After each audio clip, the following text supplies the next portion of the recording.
လူငယ်တယောက်ဂိမ်းဆော့ပြီးဆိုရင်ဗျာဘယ်မိသားစုဘယ်အတိုင်းဝိုင်းမှာအားပေးတယ်ဆိုတာမရှိဘူးဗျာဒါကြောင့်ဆိုဂိမ်းစမားဆိုရင်တို့ရဲ့စိတ်ထဲအမြင်ထဲမှာ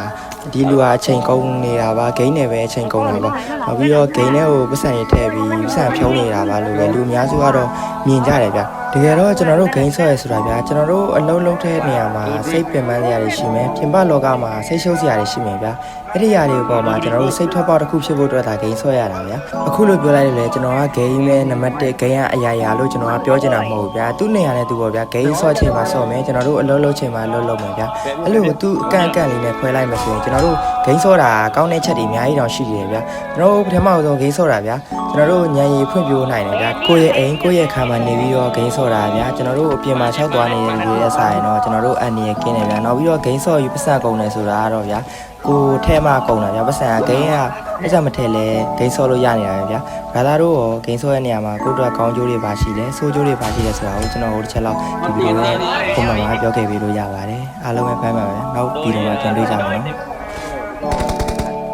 Victory belongs to us.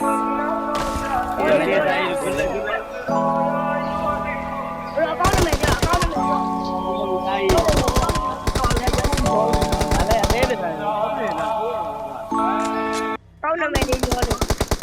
အဲ့ဒီကိုဘယ်တော့မှမလုပ်ဘူး ငါလည်းဘာမှမရဘူး ဘယ်တော့မှမလုပ်လိုက်